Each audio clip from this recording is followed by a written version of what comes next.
Hello everyone, welcome to my channel.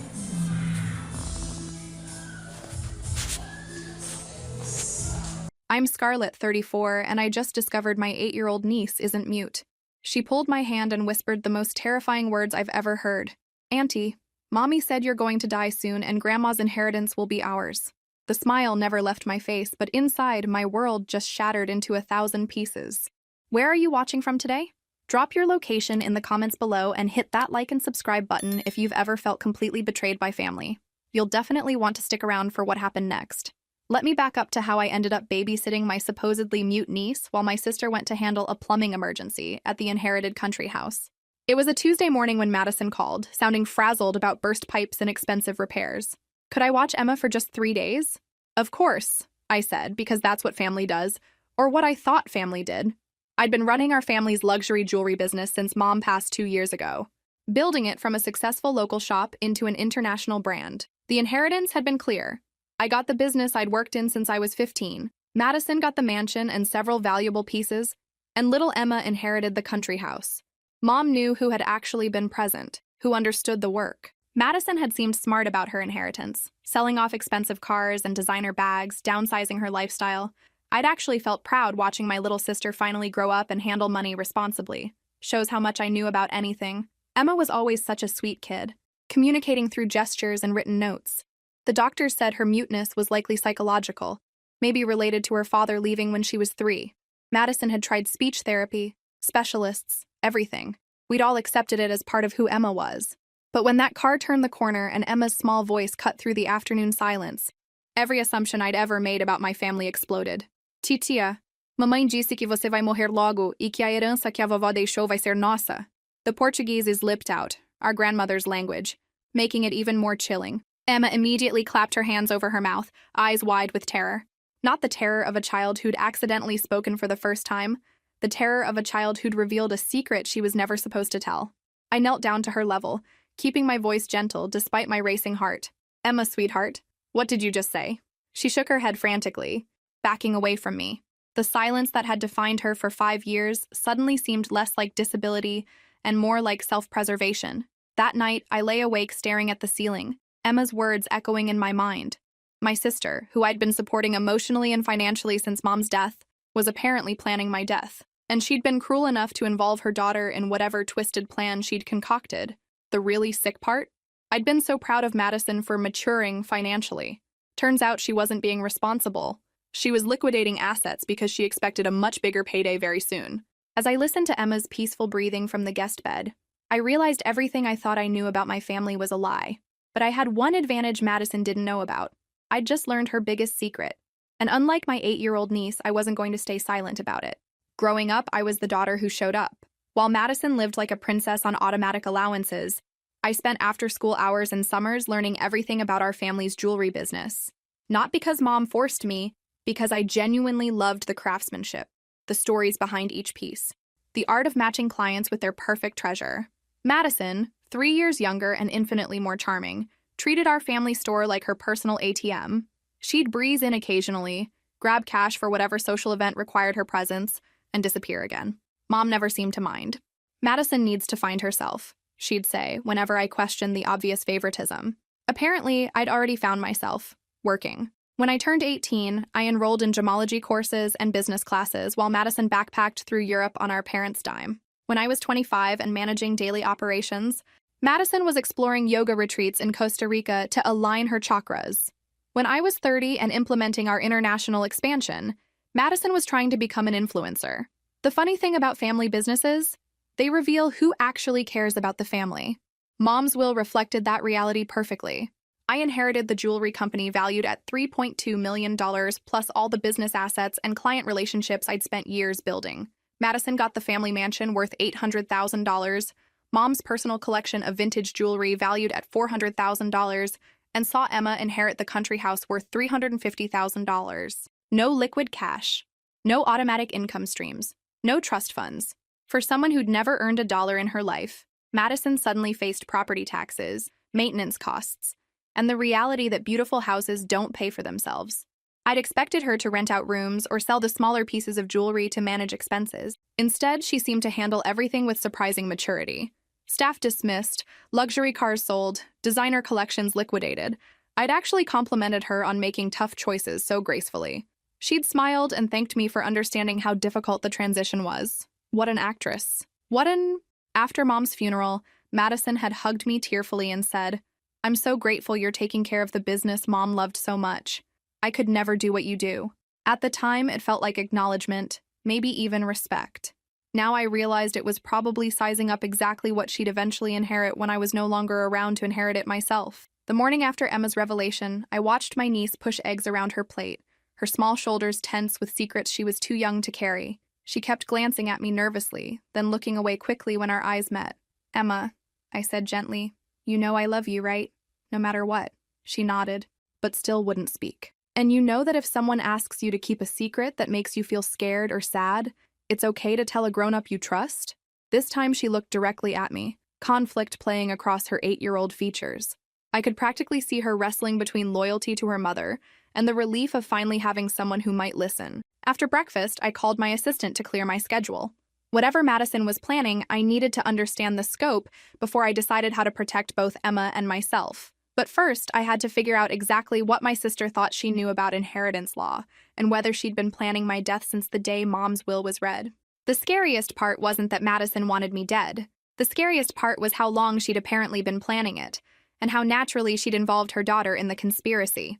Looking at Emma's frightened face across the breakfast table, I realized this wasn't just about money or inheritance anymore. This was about saving a child from a mother who'd already damaged her enough to steal 5 years of her voice. Time to find out exactly what Madison thought she was inheriting when I was gone. I spent the morning acting normal, letting Emma watch cartoons while I supposedly worked from home, but my mind was racing, trying to piece together Madison's plan. If she needed access to something at the house to execute whatever she was plotting, this plumbing emergency might be the perfect cover.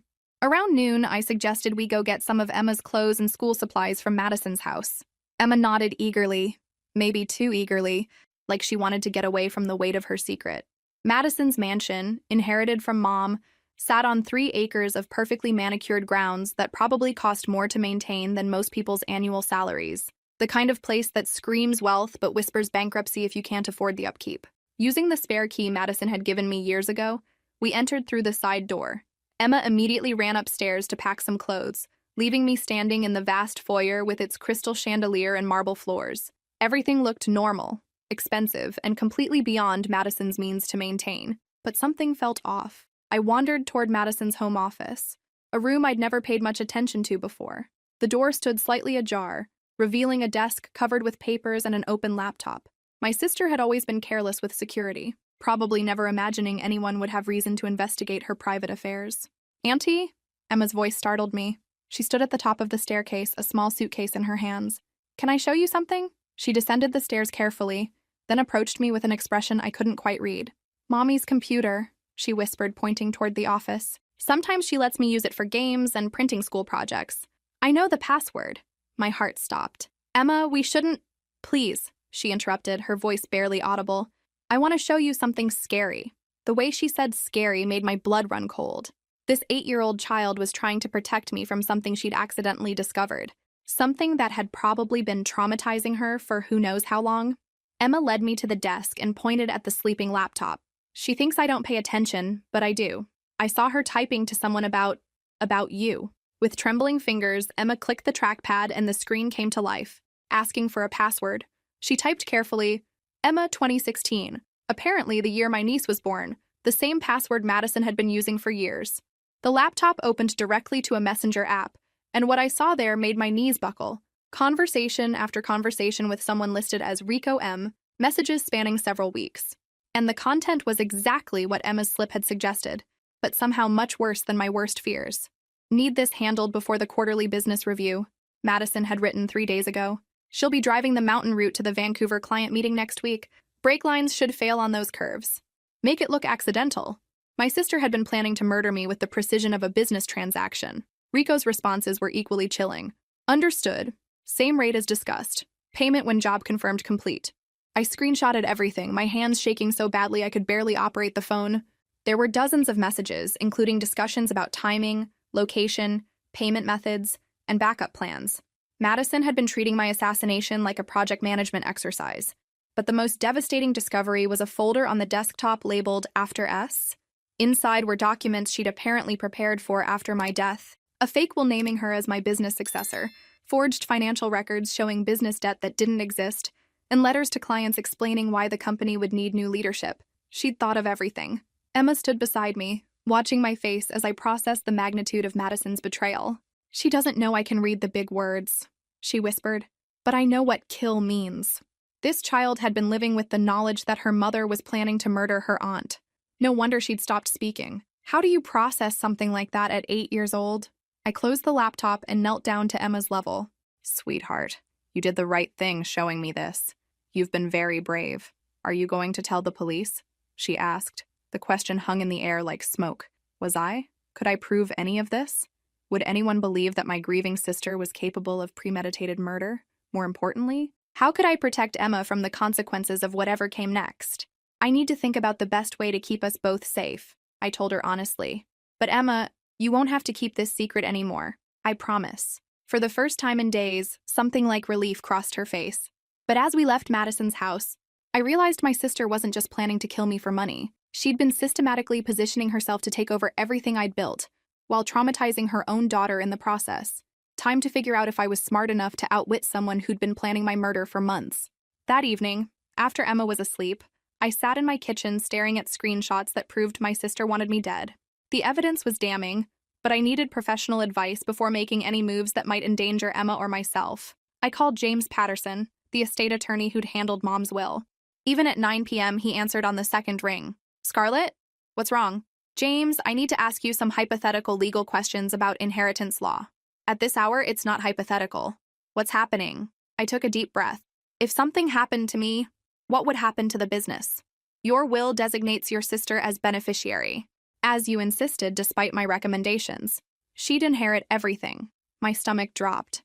I'd written that will 3 years ago, back when I thought Madison was just immature, not homicidal. And if Madison inherited, what about Emma? As Madison's daughter, Emma would eventually inherit from her mother. "Why are you asking?" "James, I need you to come over tomorrow morning. I have evidence that Madison is planning to kill me." Silence. Then, "Scarlett, that's an extremely serious accusation. I have screenshots of her planning my murder with someone she's hired. She's been discussing brake line sabotage and timing it around my business travel." "Jesus Christ. Have you contacted police?" "I wanted to talk to you first. There's a child involved. Emma's been traumatized by accidentally overhearing these plans. That's actually how I found out. I'll be there at 8 a.m. Don't go anywhere alone, and don't let Madison know you're aware of anything." After hanging up, I spent hours researching everything I could about Rico M. Madison's chat logs showed payments to someone with the email ricom.services@protonmail.com. A quick search revealed Rico Martinez, 34, with a history of assault charges and suspected involvement in several accidental deaths over the past decade. My sister had hired a professional. The next morning, James arrived carrying 2 large coffee cups and wearing the grim expression of someone who'd clearly lost sleep over our conversation. "Show me everything," he said. I walked him through the screenshots, the computer access, Emma's initial revelation, and the forged documents Madison had prepared for after my death. "This is sophisticated," he said finally. "She's been planning this for months, maybe longer. The forged will, the fake debt records, the communication with a known criminal. This isn't impulse. This is premeditation. What do? We call the police immediately. But Scarlett, you need to understand. Once we make this report, everything changes. Emma will likely be placed in protective custody. Madison will be arrested. Your family as you know it ends today." I thought about Emma's terrified face, her 5 years of silence, the weight of secrets no child should carry. "My family ended the day Madison decided to hire someone to kill me," I said. "Emma deserves better than a mother who involves her in murder conspiracies." James nodded and pulled out his phone. "I'm calling Detective Sarah Mitchell. She specializes in family crimes and has experience with cases involving children as witnesses." As he made the call, I realized there was something else I needed to do. Madison expected me to be dead within days. Instead of just playing defense, maybe it was time to turn her own plan against her. When James finished with the detective, I outlined my idea. "Absolutely not," he said immediately. "You are not using yourself as bait. James, think about it. We have evidence of planning, but not attempted murder. If Madison's going to prison, I want charges that stick. I want this to be so airtight that she never gets the chance to hurt Emma again. And if something goes wrong with your plan, Then you'll have very clear evidence of murder, not just conspiracy. He stared at me for a long moment. You're talking about deliberately walking into an assassination attempt. I'm talking about making sure my sister never has the opportunity to traumatize another child or plot another murder. When Detective Mitchell arrived an hour later, she reviewed the evidence with the thoroughness of someone who'd seen too many family betrayals. Her questions were sharp, direct, and completely focused on Emma's safety. The child has been living with this knowledge for how long? She asked. Possibly weeks or months, I replied. She's been essentially mute for 5 years, since her father left. Now I'm wondering if that's related to Madison's behavior patterns. We'll need to interview Emma with a child psychologist present. But Ms. Anderson, I have to advise against any plan that puts you at risk. We can arrest your sister based on conspiracy charges alone. Detective, my sister hired a professional killer and has backup plans. If Rico Martinez doesn't complete this job, she'll find someone else. I'd rather end this permanently. After 2 more hours of discussion, we'd developed a plan that satisfied both my need for justice and the detective's requirement for safety. Madison was about to discover that planning a murder and executing it successfully were 2 very different things, especially when your intended victim knew exactly what you were planning. The next morning, I called Madison to check on her plumbing situation, forcing my voice to sound concerned and slightly stressed. Oh, it's been a nightmare, she sighed dramatically. The whole main line burst. There's water damage throughout the east wing, and the contractor says it'll take at least another week. That's terrible. Emma's doing fine, but I do need to talk to you about something work-related. What's wrong? The Vancouver client wants to move up our meeting to discuss the custom pieces for their new store locations. I need to drive up there tomorrow morning instead of waiting until next week. I could practically hear Madison's pulse quicken through the phone. Tomorrow? That's sudden. I know. But they're offering to triple the order if we can accommodate the timeline change. It's too much money to pass up. Will you be driving? Perfect. She was taking the bait exactly as Detective Mitchell and I had anticipated. Yes, I'll take the mountain route like always. It's faster than flying with all the security delays, and I can transport the sample pieces safely in my car. Scarlett, maybe you should wait. The weather forecast shows possible snow, and those mountain roads can be dangerous. The concern in her voice was so convincing that for a moment, I almost forgot she was trying to get me killed. I'll be careful, I assured her. Actually, would you mind if I borrowed Rico for the drive? I know he's done long-distance trips for you before, and I'd feel safer having an experienced driver. The silence that followed was loaded. Madison was probably calculating whether offering her hired killer direct access to me was too obvious, or whether she could make it look like she was just being helpful. Rico? I'm not sure he's available. Could you check? I'd really appreciate the peace of mind. Let me call him and see. 20 minutes later, she called back. Good news. Rico said he'd be happy to drive for you. He knows those mountain routes really well. I bet he does. That's wonderful. Can he pick me up at 6 a.m.? We'll need to leave early to make the afternoon appointment. He'll be there. Scarlett, please be careful. I love you. The sincerity in her voice was chilling. My sister could tell me she loved me while actively arranging my murder. That kind of compartmentalization suggested a level of psychological dysfunction I'd never recognized before. After hanging up, I called Detective Mitchell to confirm that everything was in place. The surveillance team will be positioned along your route, she assured me. Rico's vehicle will have tracking devices, and you'll be wearing both a wire and a GPS tracker. The moment he makes any move to sabotage your car or harm you, we'll intervene. What about Emma? Child Protective Services will take her into protective custody tomorrow morning, before the arrest. She'll be safe regardless of what happens. That evening, I sat Emma down for a conversation I'd never imagined having to have. Tomorrow, some very nice people are going to take care of you while I handle some grown-up problems with your mommy. Her eyes grew wide. Is mommy in trouble because of the scary computer messages? Yes, sweetheart. But the trouble is because of choices your mommy made, not because of anything you did by showing me those messages. You helped keep me safe. Will I see you again? Absolutely. This is just temporary while the police make sure everyone is safe. Will I see mommy again? That question broke my heart. How do you explain to an 8-year-old that her mother is going to prison for attempted murder? I don't know yet, Emma, but I promise you'll always have someone who loves you and will take care of you. She nodded solemnly, then hugged me tighter than she ever had before. That night, I barely slept. In 12 hours, I'd be getting into a car with a man hired to kill me, trusting that police surveillance and safety protocols would prevent my sister's plan from succeeding. But more than my own safety, I was worried about Emma. She'd spent 5 years unable to speak, traumatized by whatever she'd witnessed or overheard in Madison's house. Tomorrow would either free her from that trauma or add another layer to it. At 5:30 a.m., I watched from my kitchen window as unmarked police cars positioned themselves around my neighborhood. Detective Mitchell's voice crackled through the nearly invisible earpiece they'd fitted me with. We're in position. Scarlett, remember, act natural, but don't take any unnecessary risks. The moment you feel unsafe, say the code phrase. At exactly 6 a.m., a black sedan pulled into my driveway. Rico Martinez looked exactly like the kind of man my sister would hire for murder. Professional, unremarkable, and completely comfortable with violence. Time to find out if I was brave enough to get into a car with my own assassin. Rico stepped out of the sedan with a practiced smile, the kind customer service expression that probably made him seem trustworthy to unsuspecting clients. Average height, forgettable features, wearing a driver's uniform that looked legitimate enough to pass casual inspection. Ms. Anderson? I'm Rico. Your sister said you need transport to Vancouver? Thank you so much for accommodating the last-minute request, I said, shouldering my purse and picking up the briefcase containing fake jewelry samples. I really appreciate having an experienced driver for these mountain roads. His eyes lingered on my briefcase just a moment too long. Happy to help, family. As he opened the passenger door for me, I caught Detective Mitchell's voice through my earpiece. Target acquired. Surveillance teams are in position along your route. The first hour of driving passed normally. Rico made appropriate small talk about traffic, weather, and the upcoming mountain pass.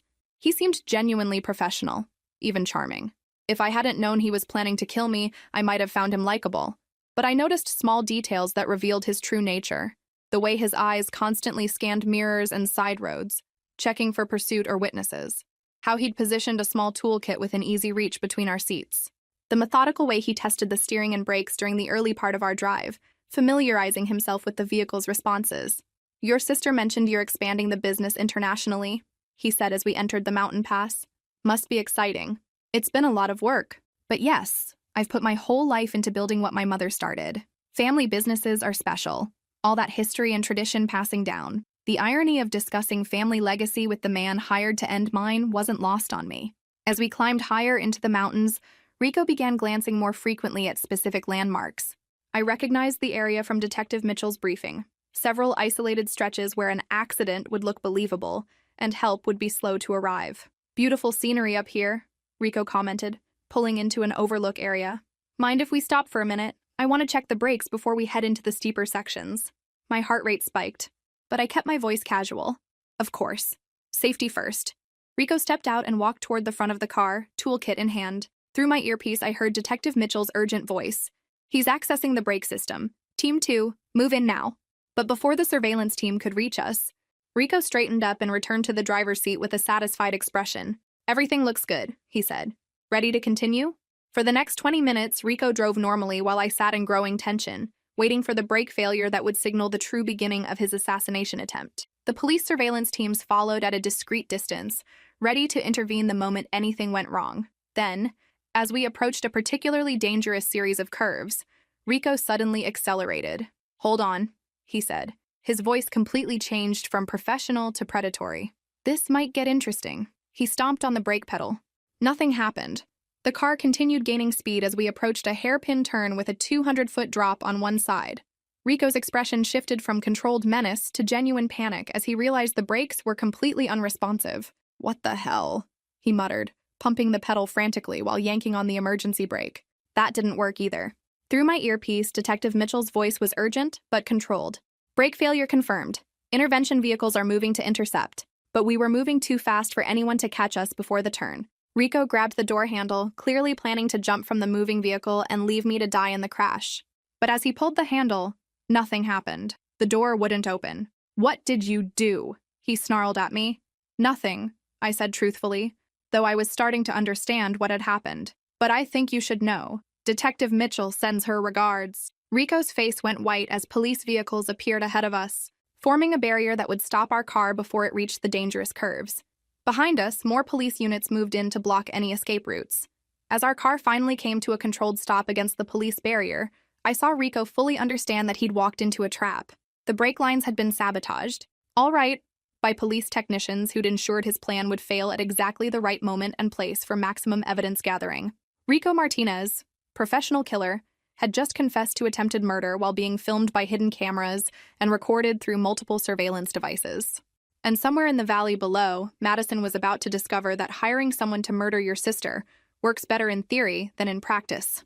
Rico Martinez, Detective Mitchell said, appearing at his window with handcuffs.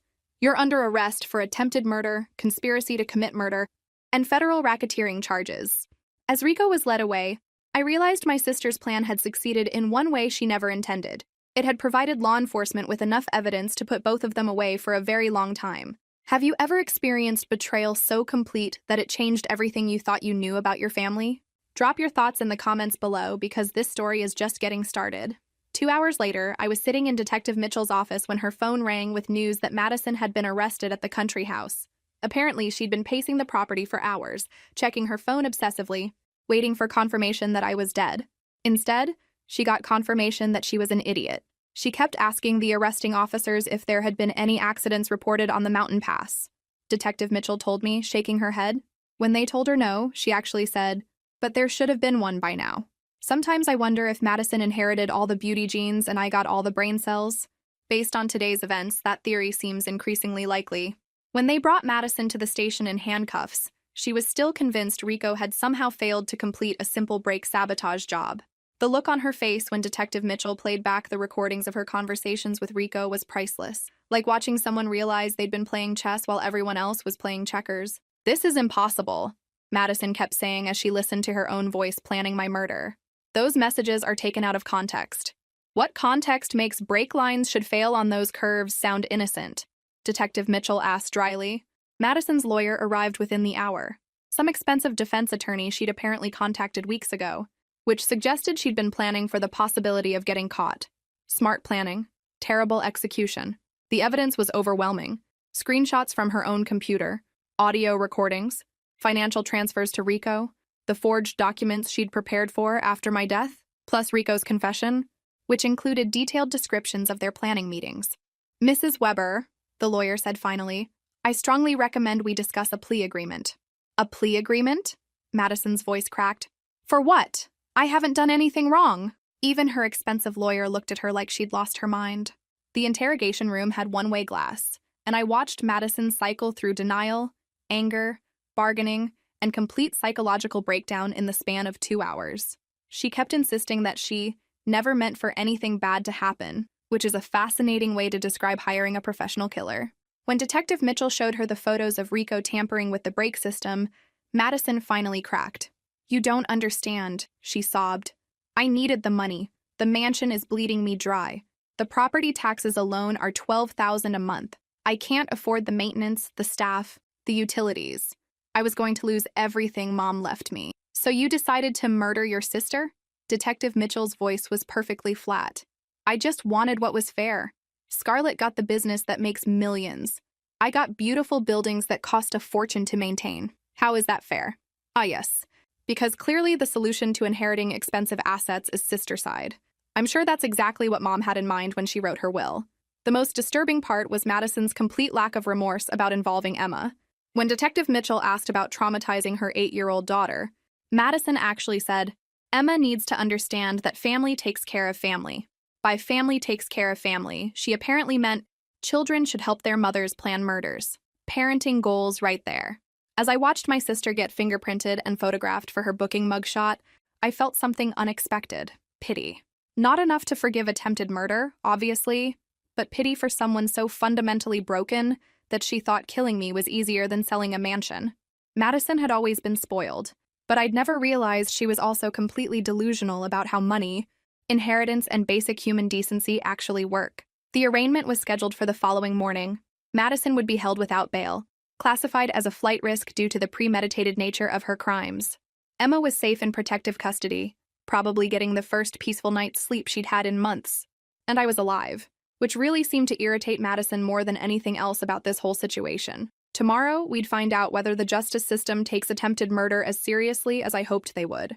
The trial moved faster than anyone expected, partly because Madison's evidence was so overwhelming, and partly because her defense strategy seemed to be act as unsympathetic as possible in front of the jury. Her lawyer tried to argue temporary insanity due to financial stress, which might have worked if Madison hadn't spent months methodically planning my death with the organizational skills of a project manager. "Ladies and gentlemen of the jury," the prosecutor said during opening statements, "this was not a crime of passion. This was a business plan with murder as the desired outcome." He wasn't wrong. Madison had spreadsheets. The prosecution played recordings of Madison discussing optimal timing, backup plans if Rico's brake sabotage failed, and contingency payments for extra services if I survived the first attempt. She'd approached my assassination with the same attention to detail that most people use for wedding planning. Rico testified as part of his plea agreement, describing their meetings in excruciating detail. Apparently, Madison had provided him with my schedule, my usual driving routes, my vehicle information, and detailed photographs of me. She'd even researched the best locations for accidental crashes and the likelihood of survival rates for different types of vehicular trauma. The defendant was extremely thorough, Rico told the court. She wanted multiple scenarios prepared. If the brake failure didn't work, she'd discussed vehicle fires, highway accidents involving other drivers, and staged robberies gone wrong. Madison had literally been building a murder menu. I was almost impressed by the level of planning, if it weren't, focused on killing me. The defense's case fell apart when they called Madison to testify in her own defense. Against her lawyer's obvious advice, she insisted on taking the stand to set the record straight. I never wanted to hurt Scarlett, she told the jury tearfully. I just wanted what was rightfully mine. And what exactly was rightfully yours? The prosecutor asked during cross-examination. The business. The real inheritance. My sister got everything valuable while I got beautiful buildings I can't afford to maintain. So you hired Mr. Martinez to kill your sister because you wanted her inheritance? That's not how I would put it. How would you put it? Madison paused, clearly realizing she'd walked into a trap. I would say that I was trying to correct an unfair situation. The prosecutor let that statement hang in the air for a moment. By murdering your sister. By making sure the family assets were distributed more equitably. Even the judge looked incredulous. Madison had just confessed to premeditated murder while trying to explain why she wasn't guilty of premeditated murder. Her lawyer's face went through several interesting color changes during this testimony. The jury deliberated for less than 3 hours. Madison was convicted on all counts: conspiracy to commit murder, attempted murder, solicitation of murder, and financial fraud related to the forged documents. Rico received 12 years in federal prison, with additional charges for racketeering and operating a criminal enterprise. Apparently, I wasn't his first client. Madison received 18 years in state prison, with no possibility of parole for the first 10 years due to the premeditated nature of her crimes and the involvement of a minor child in her planning. When the judge read her sentence, Madison actually looked surprised, like she genuinely expected some kind of suspended sentence or community service. Your Honor, she said, standing up despite her lawyer pulling on her arm, I think there's been a mistake. I'm the victim here. My sister got the valuable inheritance. Mrs. Weber, the judge replied coldly, your sister got the inheritance she earned through years of work. You got exactly what you deserved through your choices. This sentence reflects the seriousness of attempting to murder a family member for financial gain. Madison's appeals were filed within a month and denied just as quickly. Apparently, recorded confessions and testimonies from hired killers don't leave much room for legal maneuvering. As I left the courthouse that final day, I realized Madison had been right about one thing. The inheritance distribution hadn't been fair. She'd deserved much less than she got. 3 months after Madison's conviction, I received a call that broke my heart in the best possible way. Ms. Anderson, said Mrs. Thompson from Child Protective Services, Emma has been asking about you constantly. She'd like to see you if you're available. I was at the facility within an hour. Emma was sitting in a small playroom, drawing with colored pencils. When she saw me, she looked up with eyes that seemed lighter somehow, less burdened than I'd seen them in years. Auntie Scarlett, she said quietly, then ran to hug me. Hi, sweetheart. How are you doing? Better? She said simply. The nice doctors here help me talk about scary things. Doctor, Sarah Mitchell, the child psychologist assigned to Emma's case, joined us for our visit. She explained that Emma had been making remarkable progress in therapy, finally able to process the trauma she'd been carrying. Emma has been very brave about sharing her experiences, Dr. Mitchell told me. She's told us about feeling responsible for keeping family secrets, and about being afraid to speak because she didn't want to make anyone angry. I thought if I talked about the scary computer messages, Mommy would get in trouble, Emma whispered. But then I thought if I didn't talk, you would die. I didn't know what to do. My heart shattered for this little girl who'd been forced to choose between protecting her mother and protecting me. You did exactly the right thing, Emma. You saved my life by being brave enough to tell me the truth. Dr. Mitchell says Mommy made bad choices, but that doesn't mean I'm bad. You are definitely not bad, sweetheart. You're wonderful. After several visits and extensive background checks, the court process began for transferring custody to me permanently. Madison's parental rights were terminated due to her conviction, and the psychological harm she'd caused Emma through her criminal behavior. The most difficult part came when the social worker asked Emma if she wanted to visit Madison in prison. "No," Emma said immediately, then looked worried. "Is that mean?" "Not at all, sweetheart," I assured her. "You don't have to see anyone who makes you feel scared or uncomfortable." Dr. Mitchell explained that Emma's refusal to see Madison was actually a healthy boundary-setting behavior, showing that she was learning to prioritize her own emotional safety. "Many children in Emma's situation feel guilty about not wanting to see an incarcerated parent," she told me privately.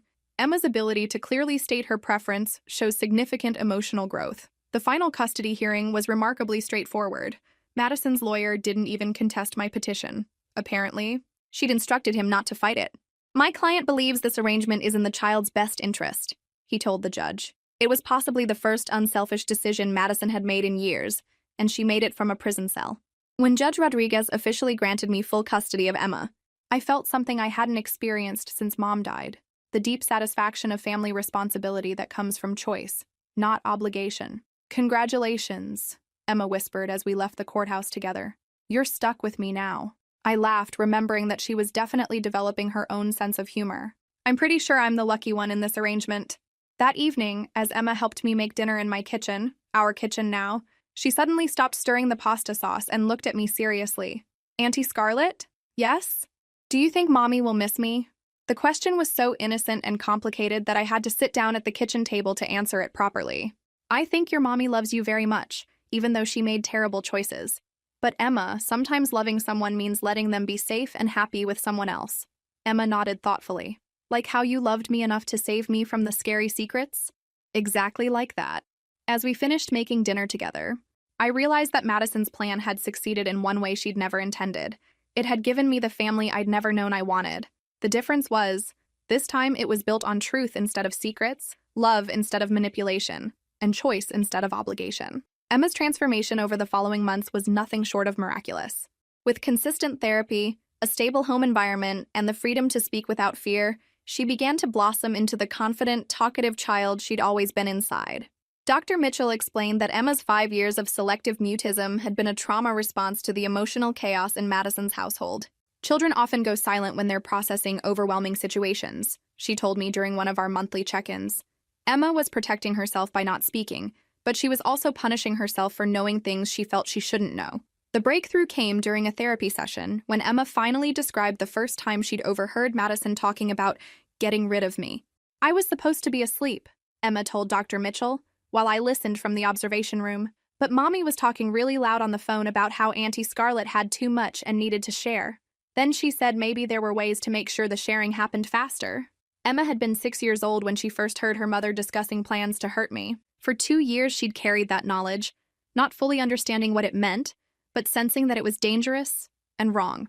"I thought if I didn't talk about it, maybe it wouldn't happen," Emma explained. "But then it got scarier and scarier, and I thought if I didn't talk at all, maybe nothing bad would happen to anyone." The child had literally given up her voice to try to prevent her mother from committing murder. The weight of that sacrifice made me cry for hours after that session. But now, living in an environment where the truth was safe, Emma was finding her voice again and discovering that she had quite a lot to say. "Auntie Scarlett," she announced one morning over breakfast, "I've decided I want to learn piano." "That sounds wonderful. Any particular reason?" "Well, I was quiet for so long that now I want to make as much noise as possible. Piano seems like a good start." I enrolled her in lessons immediately.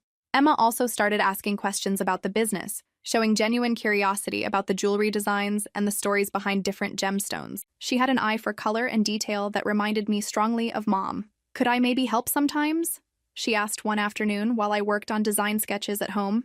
"I promise I won't break anything expensive. I think that could be arranged." Watching Emma discover her own personality and interests was like watching a flower bloom in fast forward. She was funny, insightful, surprisingly wise for her age, and completely fearless about expressing opinions. "I think that necklace would look better with blue stones instead of green ones," she told me matter-of-factly while reviewing a client presentation. "Green makes people think of sick feelings, but blue makes them think of calm feelings." She wasn't wrong. I adjusted the design and the client loved it.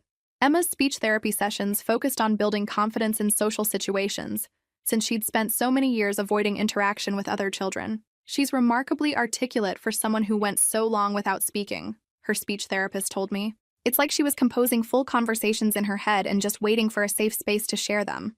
At school, Emma quickly made friends and became known for being one of the most talkative kids in her class.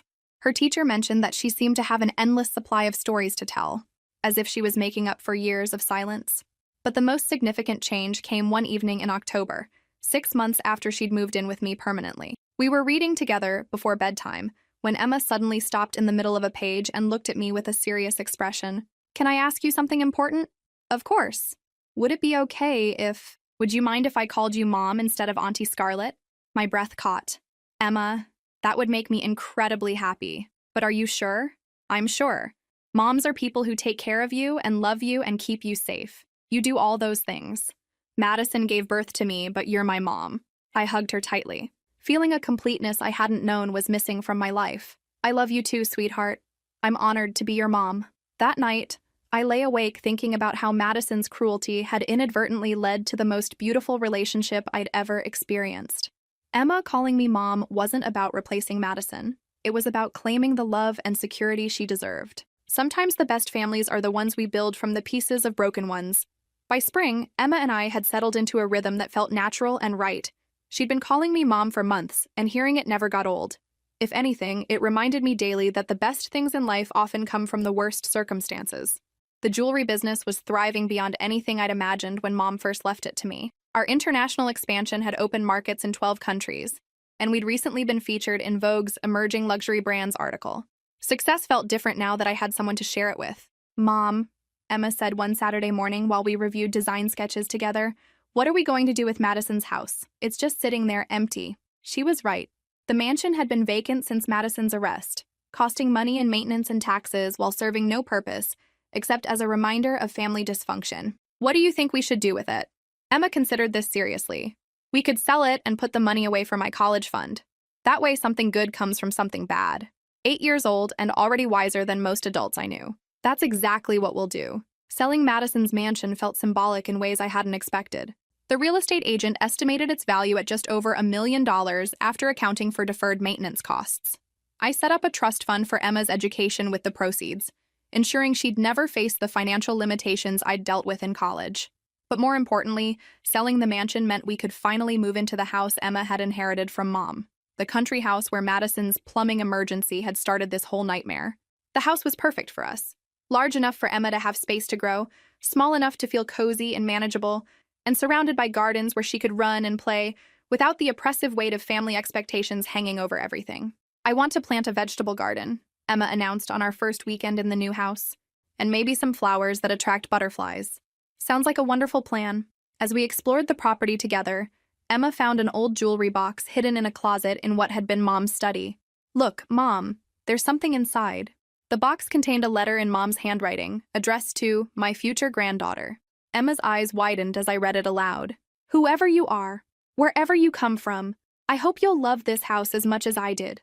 Fill it with laughter, surround it with gardens, and remember that family isn't always about blood. Sometimes it's about choice and love and the courage to protect what matters most." Emma hugged the letter to her chest. "It's like Grandma knew we'd end up here together." Maybe she did. Mom had always been perceptive about people's true natures. That evening, as Emma played piano in the living room, she'd progressed remarkably quickly and was working on a simplified version of Moonlight Sonata. I sat in Mom's study reviewing business reports. The jewelry company was generating more revenue than ever before. Our custom pieces were booking out 18 months in advance, and we'd recently signed exclusive contracts with 3 major luxury retailers. Success felt different than I'd expected.